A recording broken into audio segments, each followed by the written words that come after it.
The morning sun was just breaking over the Swiss mountains when the emergency alarm rang through the United Earth Council building.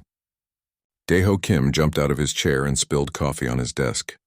He had been Earth's main diplomat for 10 years, but he had never heard that alarm before. His assistant ran into the office.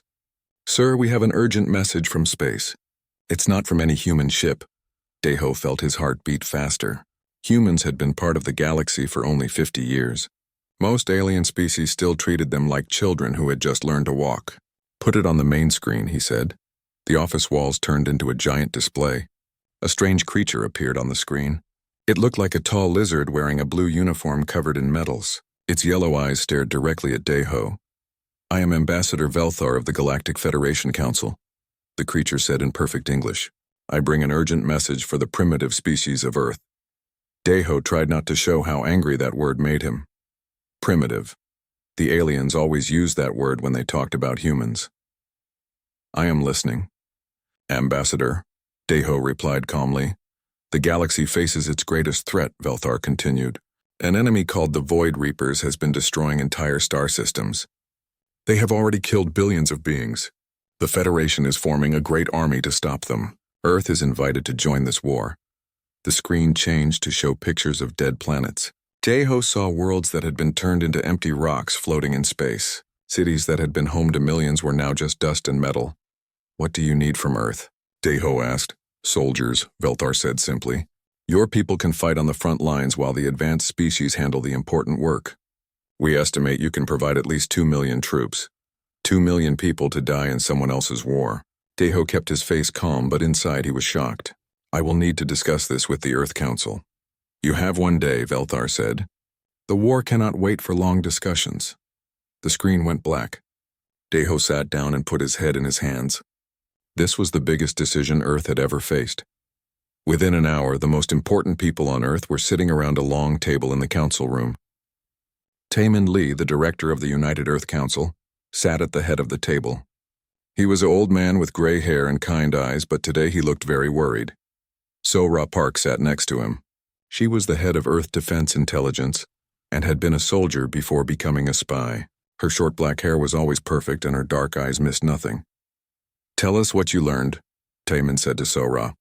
So-Ra stood up and pressed a button. The room filled with pictures and charts.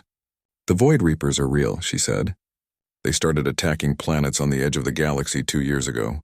No one knows where they came from or what they want. They just destroy everything." She showed them a map of the galaxy. Red dots marked the dead systems. "There were already too many to count. How strong are they?" asked General Baeho Shin, Earth's top military officer. "Very strong," So-Ra replied. "They destroyed the Altarian defense fleet in less than 6 hours." "The Altarians had ships that could destroy planets. And what about our ships?" Taemin asked. So-Ra looked uncomfortable. "Our best warships are like toys compared to most alien technology. The Federation knows this. They want our people to fight and die while they stay safe behind their energy shields." The room became very quiet. Everyone knew what this meant. Earth was being asked to send millions of young men and women to die in a war they could not win. Dr. Hua Young Ko, Earth's best scientist, spoke up. "We should also think about what happens if we say no. Will the aliens protect us if the Void Reapers come to Earth?" "I asked Ambassador Velthar that question," Daeho said. "He told me that Earth is too far from the main battle areas to be in danger. He said the war would be over before the Void Reapers could reach us. Do you believe him?" Taemin asked. Daeho thought for a moment. "I think he believes it, but I also think he doesn't care what happens to Earth. To him, we are just primitives who should be grateful to help." So-Ra nodded. "I have been studying the Federation for years. They have never treated humans as equals. They see us as useful animals, nothing more." The debate went on for hours. Some council members thought Earth should join the war to prove humans were brave. Others worried that saying no would make the aliens angry. Finally, Taemin called for silence. "I have heard all your arguments," he said.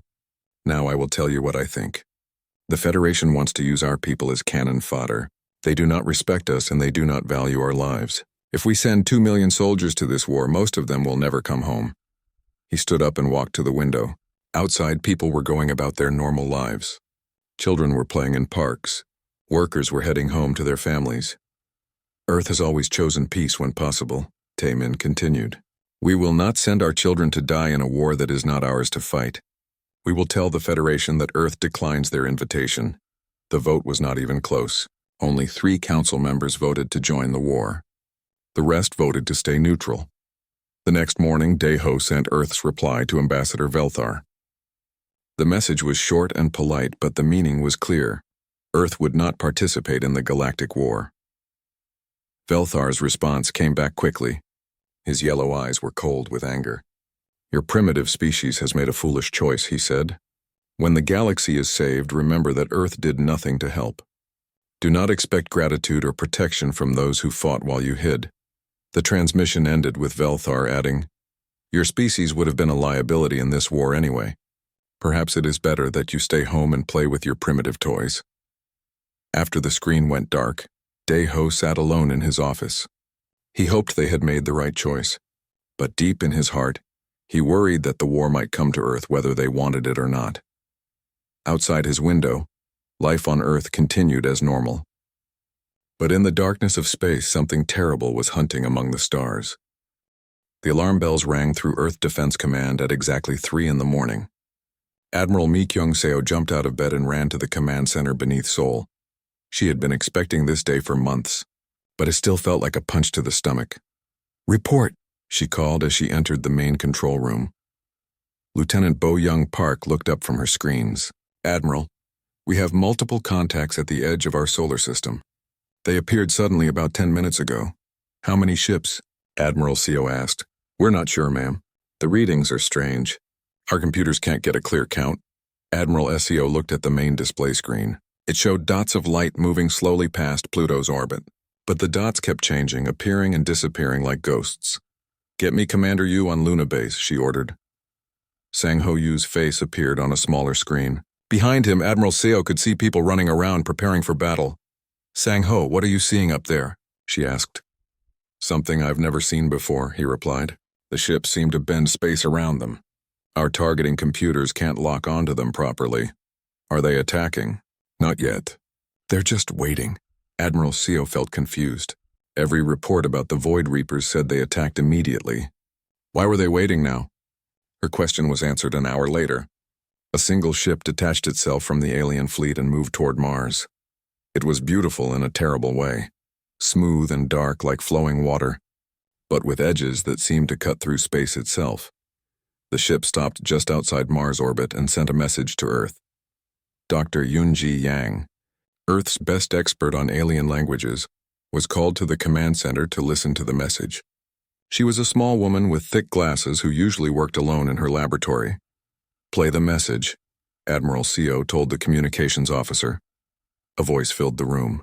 It spoke perfect Korean, then English, then Chinese, and 10 other Earth languages. The voice was calm and cold like winter wind.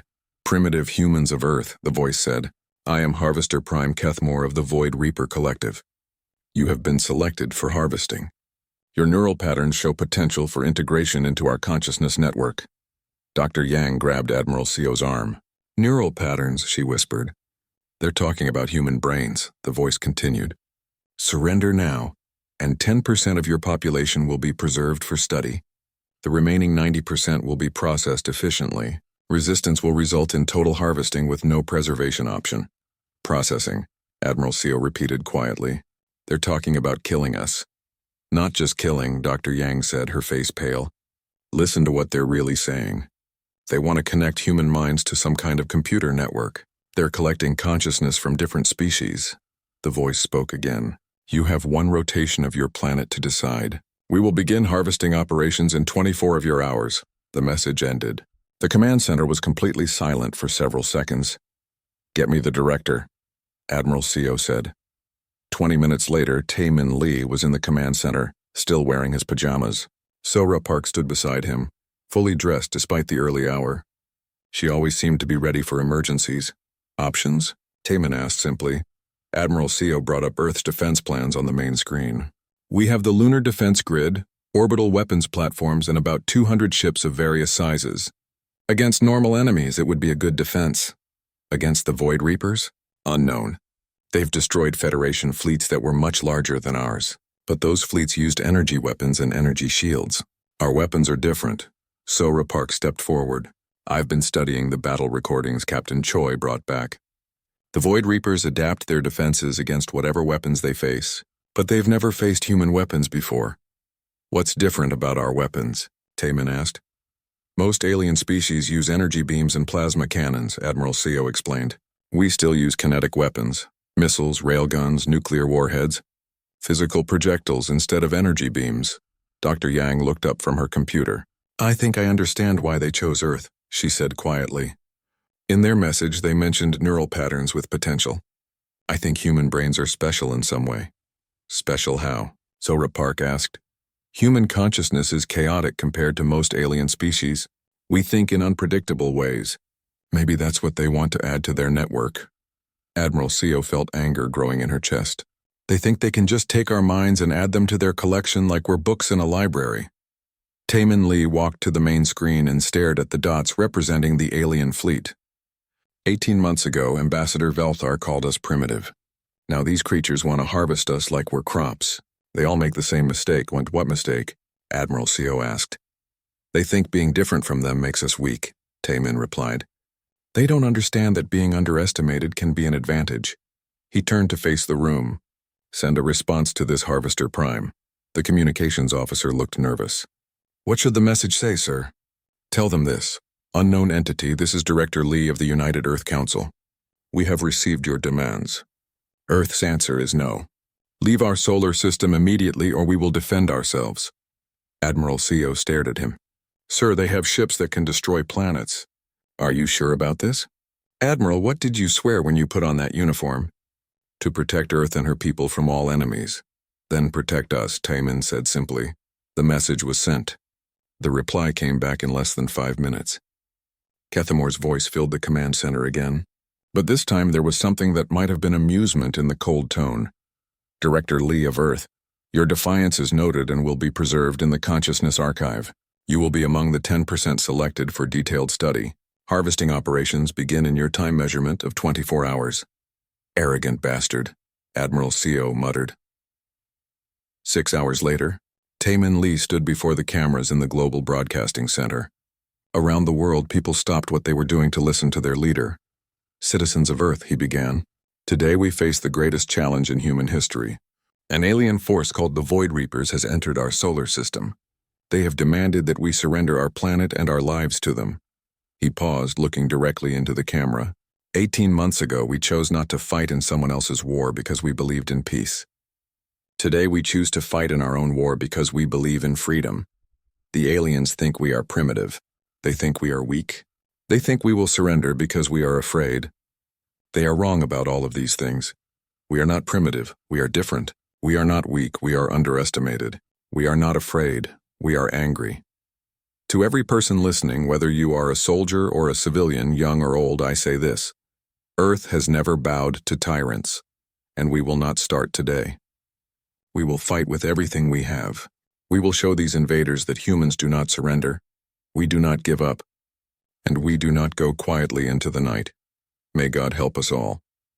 As the broadcast ended, Admiral Seo was already issuing orders to every military unit on Earth and in space.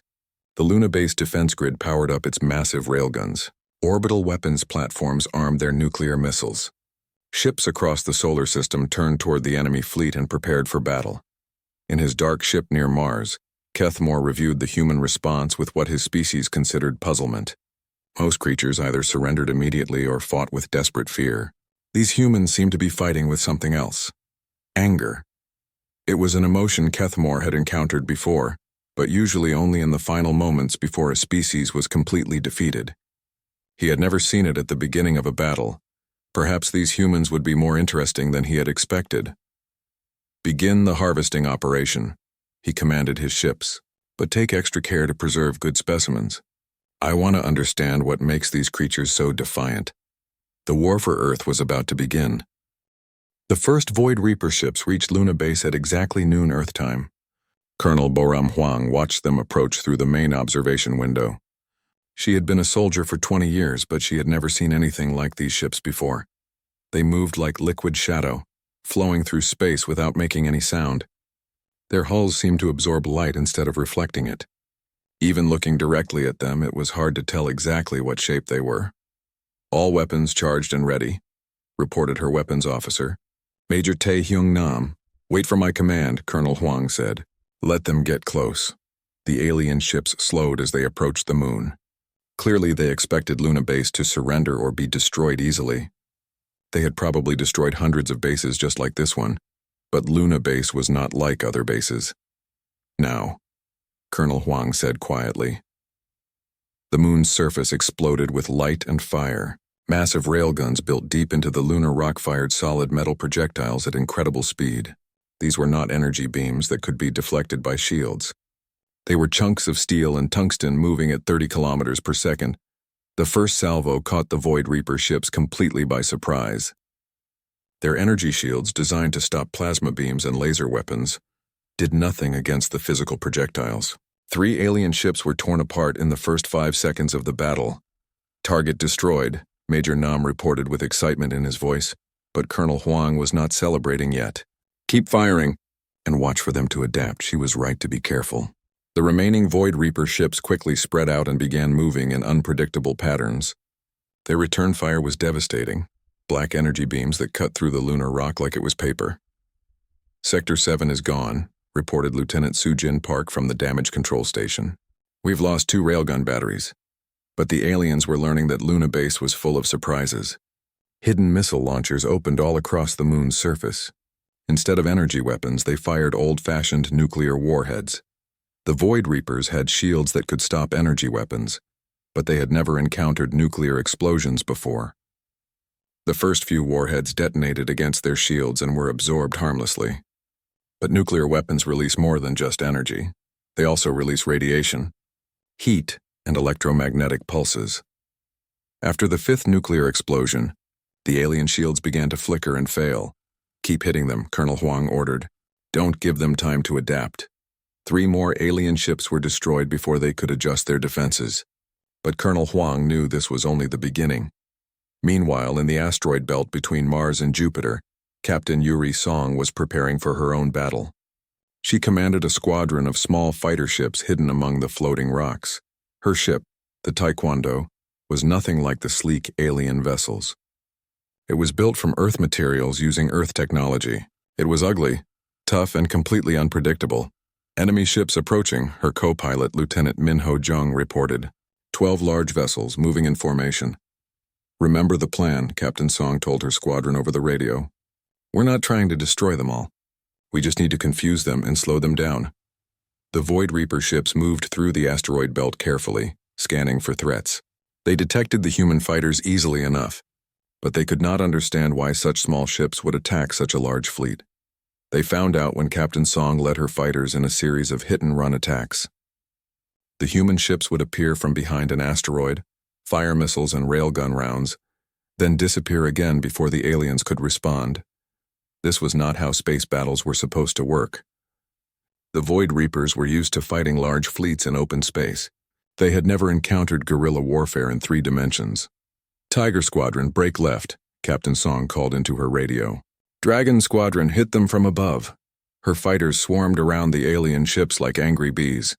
They were too small and fast for the big alien weapons to target effectively, and they were using the asteroids as both cover and weapons, ramming attack on the lead ship, Captain Song announced. Lieutenant Jung looked at her with wide eyes. Ma'am, are you sure? Trust me, she replied. Captain Song flew her fighter directly at the largest alien ship. At the last second, she ejected from her cockpit. Her empty fighter, loaded with nuclear warheads, smashed into the alien hull and exploded. The Void Reaper ship survived, but it was badly damaged. More importantly, it was confused. These humans were fighting in ways that made no sense. Back on Earth, Dr. Kitaeon was putting the finishing touches on his secret project. For 6 months, he had been working on a new type of weapon based on quantum physics. Are you sure this will work? Asked his assistant, Dr. Haewon Lim. Honestly? No, Dr. An replied. But the theory is sound. If quantum torpedoes can phase through normal matter, they should be able to pass through energy shields. And if you're wrong, then we're all dead anyway. The first test came when a group of Void Reaper ships attacked the orbital defense platform above Brazil. The platform's normal weapons had no effect on the alien shields. But when Dr. An's quantum torpedoes were fired, They passed through the shields like they were not there and exploded inside the alien ships. It works, Dr. Lim shouted with joy. But the most important battle was happening in cyberspace, where Sora Park was leading an attack that no one could see. For months, Earth's best computer experts had been studying the captured Void Reaper technology that Captain Jinwoo had brought back. They discovered that the aliens used a form of computer network that connected all their ships and weapons. It's like a giant brain, explained Dr. Wanshik Ryu, Earth's top computer scientist. All their ships think together as one mind. Can we hack into it? Sora Park asked. Maybe, but their computer systems are completely different from ours. We would need to create a virus that could work in both human and alien systems. Sora Park smiled. Then let's give them a virus they've never seen before. The attack began when Earth's computer sent fake surrender messages to the Void Reaper fleet. The aliens opened communication channels to receive the surrender, not knowing that Earth's most advanced computer viruses were hidden in the data. These were not ordinary viruses. They had been designed by people who had spent centuries fighting cyber warfare against other humans.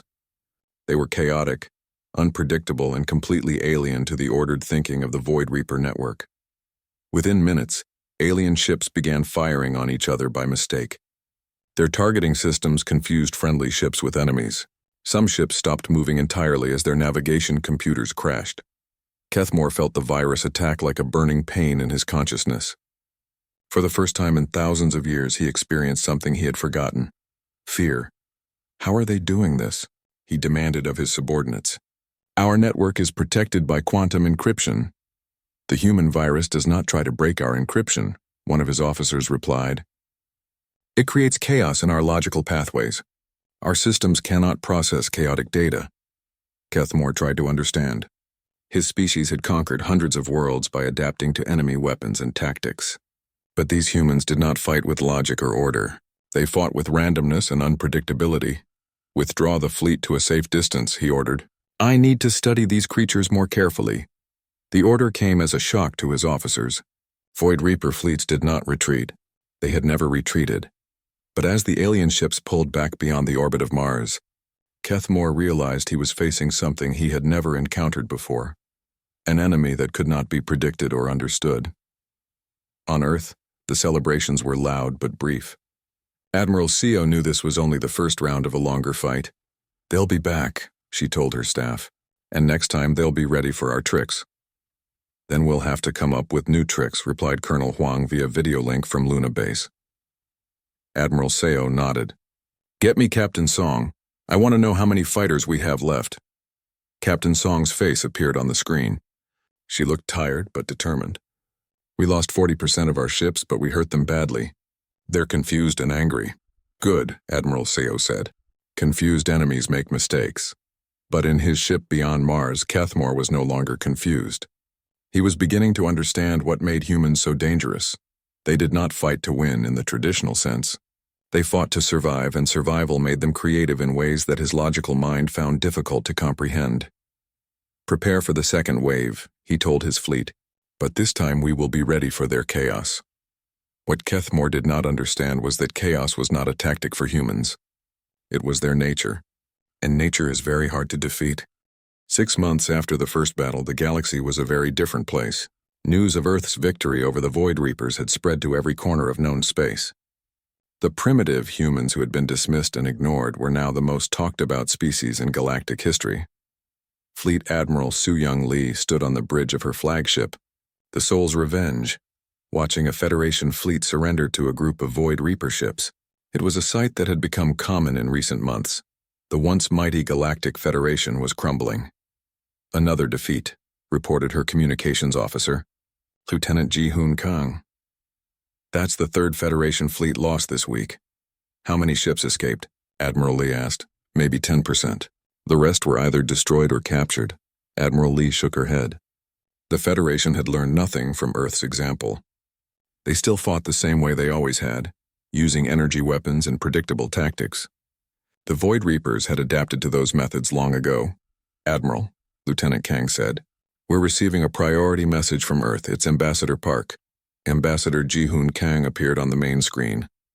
He had been Earth's representative to what remained of the Galactic Federation for 3 months. It was a very different job than anyone had expected. "Admiral Lee," he said, "I'm at the Federation Council meeting on New Geneva. They want to formally request Earth's help in the war." "Let me guess," Admiral Lee replied. "Now they want us to be equal partners instead of cannon fodder." "Actually, they want us to lead the war effort. The Federation Council just voted to give Earth complete military authority over all remaining Federation forces." Admiral Lee was quiet for a moment. 6 months ago, the Federation had called humans too primitive to be useful. Now they were begging for human leadership. "What did you tell them?" she asked. "I told them I would discuss it with Earth's government. But Admiral, there's something else. The Void Reapers are not just attacking Federation worlds anymore. They're moving toward the galactic core. If they capture the Federation capital, they'll control most of the galaxy."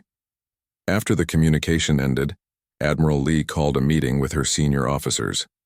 The Soul's Revenge was the flagship of Earth's new space fleet, 50 ships that had been built using captured Void Reaper technology combined with human engineering. "Options?" she asked her staff. Captain Yeon-Soo Kim, her tactical officer, brought up a holographic map of the galaxy. "The Federation has maybe 1,000 ships left, scattered across 20 systems. The Void Reapers have at least 3,000 ships, and they're all moving toward the same target. Can the Federation win without us?" "No chance," Captain Kim replied. "They'll be defeated within weeks." Commander Hak-Sun Shin, Admiral Lee's intelligence officer, leaned forward. "Admiral, there's something else to consider. Professor Park's research team has made a breakthrough." Admiral Lee raised an eyebrow. Professor Woo-Jin Park had been studying captured Void Reaper technology for months. His work was so secret that even Admiral Lee only knew bits and pieces. "What kind of breakthrough?" "They figured out how the Void Reaper hive mind works, and more importantly, how to disrupt it." 3 days later, Admiral Lee was in a secure meeting room beneath Seoul, listening to Professor Park explain his discovery. Around the table sat the most important leaders on Earth, including Tae-min Lee, who despite his age had remained as director of the Earth Council. "The Void Reapers are not individual beings," Professor Park explained. "They are nodes in a vast computer network. Their strength comes from thinking together as one giant mind." He showed them a complex diagram on the holographic display. "But this unity is also their weakness. Their consciousness operates on predictable patterns. They think logically, efficiently, and in organized sequences. And that's bad because," asked Sora Park. "Because human consciousness is completely different," Professor Park replied. "Human thoughts are chaotic, random, and unpredictable. When we introduced human-style thinking patterns into their network, it created what we call neural chaos." Dr. Ki Tae-on, who had developed the quantum weapons, spoke up. "Can we weaponize this chaos?" "We already have," Professor Park said with a smile. "I call it the neural chaos virus. If we can introduce it into the Void Reaper network at their central command node, it will spread to every ship and every individual in their collective." "What will it do to them?" Tae-min Lee asked. "It will force them to think like humans, individually, chaotically, unpredictably. For a species that has existed as a hive mind for thousands of years, the experience will be overwhelming." Admiral Lee studied the technical readouts. "Where is their central command node?" "According to our intelligence, it's a massive ship at the center of their main fleet. Unfortunately, that fleet is heading directly for the Federation capital world. So, we'd have to fight through 3,000 enemy ships to reach one target. Yes, and we'd have to do it before they complete their conquest of the Federation. Once they control the galaxy's political center, they'll be almost impossible to stop." The room was quiet for several minutes while everyone considered the magnitude of the task. Finally, Tae-min Lee spoke. "Admiral Lee, in your professional opinion, can this mission succeed?" Admiral Lee looked at the old man who had guided Earth through its greatest crisis. "Sir, 6 months ago you asked me to protect Earth from an enemy that had destroyed half the galaxy. Everyone said it was impossible. But we're still here. That's not an answer to my question," Admiral Lee smiled. "Director, the mission has a very low probability of success using traditional military tactics. But humans don't use traditional military tactics. We use whatever works, whether it makes sense or not. Meaning we have a chance. Maybe a small one, but a chance." 2 weeks later, the largest fleet in human history assembled at the edge of Federation space. Admiral Lee commanded not just the 50 Earth ships, but also 800 Federation vessels from 12 different species. The alien crews had been reluctant to serve under human command until they saw Earth's battle records. Now they followed Admiral Lee's orders without question. "All ships, this is Admiral Lee," she broadcast to the fleet. "In 1 hour we will attack the largest enemy force any of us has ever faced. The odds are heavily against us. We are outnumbered 3-1 by an enemy that has never lost a major battle." She paused, looking out at the stars where the Void Reaper fleet waited. "But they have never fought humans before. They don't understand that we don't know when to quit. They don't understand that we fight hardest when things look hopeless. And they certainly don't understand that being different from them doesn't make us weak. It makes us dangerous. Today, we're going to show the galaxy what humans learned long ago. Sometimes the best way to win is to be too stubborn to lose." The battle that followed lasted 18 hours and changed the course of galactic history. Earth ships used tactics that no military academy had ever taught: ramming attacks, nuclear mines disguised as debris, and fighters that operated inside enemy formations like viruses in a bloodstream. The climax came when Admiral Lee's own ship, badly damaged and surrounded by enemy vessels, made a direct assault on the Void Reaper command ship. As the Soul's Revenge crashed through the alien ship's hull, Professor Park's neural chaos virus was uploaded directly into the Void Reaper network. The effect was immediate and devastating. Across the galaxy, Void Reaper ships stopped functioning as their crews experienced individual consciousness for the first time in millennia. Some ships surrendered. Others simply shut down. A few self-destructed as their commanders chose death over the chaos of independent thought. Kethmore, the Harvester Prime who had demanded Earth's surrender, found himself alone in his own mind for the first time in his existence. The sensation was terrifying and overwhelming. "Your species should not exist," he transmitted to Admiral Lee in the final moments before his ship was destroyed. "You adapt without evolution, fight without logic, survive without superiority. How?" Admiral Lee, bleeding and barely conscious in her damaged command chair, managed to respond. "Because we never learned to know when we're beaten, and we never learned to respect impossible odds." 3 months later, Ambassador Ji-Hoon Kang stood before the reformed Galactic Council in their new headquarters on New Geneva. The war was over, the Void Reapers were defeated, and the galaxy was safe. The Galactic Council formally recognizes Earth as a major galactic power, the Council President announced. "We offer humanity a permanent seat on the High Council and full partnership in galactic affairs." "Earth accepts," Ambassador Kang replied. "But with conditions." The alien council members looked surprised. They were offering humanity everything they had once denied: respect, equality, and power. "What conditions?" the president asked. "First, no species will be dismissed as primitive or inferior simply because they are different. Second, Earth will have veto power over any decision to go to war. And third, any species that requests Earth's protection will receive it, regardless of their technology level or political status." The council president considered this. "And if we refuse these conditions," Ambassador Kang smiled, "then Earth will protect the galaxy on our own terms without the council's permission or cooperation. We've proven we can do it." The conditions were accepted unanimously. Later that day, Tae-Min Lee received 18 months had passed since Earth said no to the Galactic War. Captain Jinwoo Choi floated in the command chair of his ship, watching the stars through the main window. His ship, the Soul's Shadow, was Earth's most advanced scout vessel. It was small, fast, and almost impossible to detect. Jinwoo was tired. He had been flying secret missions beyond Pluto for 6 months, watching the war from a safe distance. Earth wanted to know what was happening, but they did not want anyone to know they were watching. "Captain," called his communications officer, "we're getting another news broadcast from the Federation." "Put it on screen," Jinwoo said. A blue-skinned alien appeared on the display. Behind him, Jinwoo could see burning ships floating in space. "This is Admiral Krixtal of the Federation 4th Fleet," the alien said. His voice was shaking. "We have lost contact with the colony worlds of Xerion and Baltus. The Void Reapers have taken everything." The broadcast ended suddenly. Jinwoo had seen many of these emergency messages over the past year. Each one brought worse news than the last. "Set course for home," he told his pilot. "We have seen enough." 3 days later, Jinwoo was sitting in a meeting room on Earth. Around the table sat the most important military and science leaders on the planet.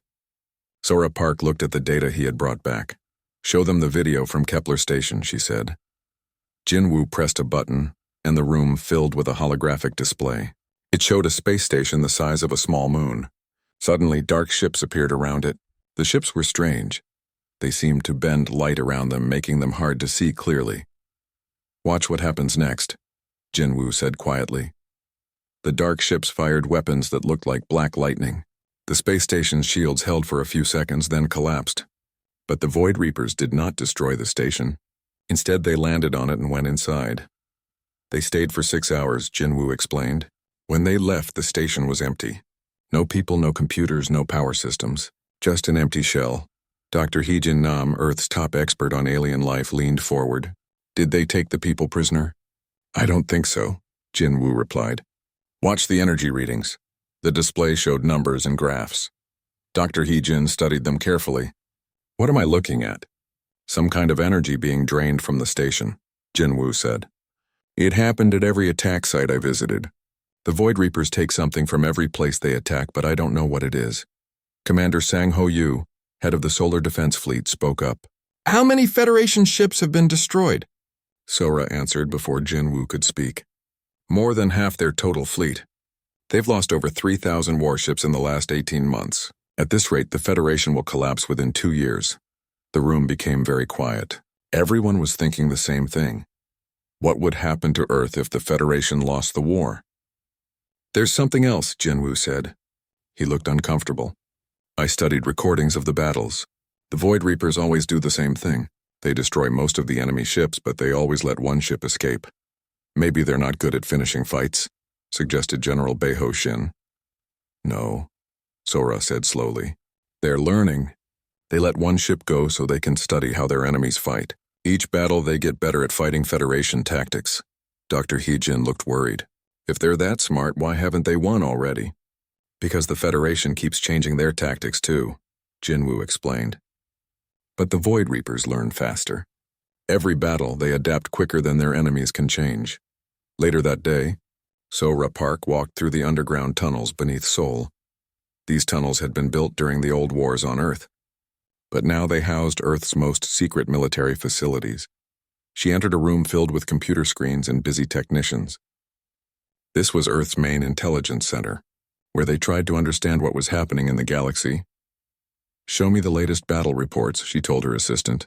Lieutenant Eugene Kim Eugene brought up a map of the galaxy. Red dots showed where the Void Reapers had attacked. Blue dots showed Federation forces. Sora studied the pattern. They're moving inward, she said. Each attack brings them closer to the core worlds. The Federation thinks they have time to build new defenses, Eugene said. They're pulling back all their ships to protect their most important planets. Sora shook her head. They don't understand. The Void Reapers aren't just conquering territory. They're herding the Federation forces exactly where they want them. She pointed to the map. Look at this pattern. Every retreat, every defensive line, it's all pushing the Federation ships toward these 3 systems. Eugene looked at where Sora was pointing. Those are the Federation's main shipyards and training centers. Exactly. The Void Reapers are going to attack the places where the Federation builds new ships and trains new crews. Once those are gone, the war is over. Meanwhile, in his office, Tae-Min Lee was reading reports from Earth's ambassadors around the galaxy. The news was not good. Several alien species had already surrendered to the Void Reapers rather than fight. Others had closed their borders and refused to help anyone. His assistant knocked on the door. Sir, we have a priority message from our deep space monitoring station. Tae-Min looked up from his papers. What kind of message? Long-range sensors have detected something large moving through space toward the inner galaxy. It's bigger than anything we've ever seen. Tae-Min felt cold. How large? Approximately the size of Earth's moon, sir. And it's heading in our direction. That evening, Commander Sang-Ho Yu stood on the observation deck of Luna Base, Earth's main military station on the moon. He was looking up at the stars, thinking about the war that was coming closer every day. His aide, Major Kyuri Han, joined him at the window. The new defense systems are almost ready, she reported. All the orbital weapons platforms are online, and the asteroid belt sensors are working perfectly. Good, Sang-Ho said. We're going to need them. Do you really think the Void Reapers will come here? Major Han asked. Sang-Ho was quiet for a long time. I think they're coming whether we want them to or not. The Federation is losing badly. When they collapse, Earth will be alone out here. But Ambassador Velthar said we were too far away to be in danger. Ambassador Velthar said a lot of things, Sang-Ho replied. Most of them were lies to make us feel better about not joining their war. He turned away from the window. Make sure all our ships are ready to fight, and start moving civilians away from the major cities. If the Void Reapers do come, I want to be ready. As he walked back to his office, Sang-Ho thought about Captain Jinwoo's reports. The Void Reapers were not just destroying planets, they were harvesting something from them. What could they want from Earth? In the darkness of space, far beyond human sensors, something vast and alien was indeed moving toward the solar system. It had been watching the small blue planet for months, studying the strange creatures that lived there.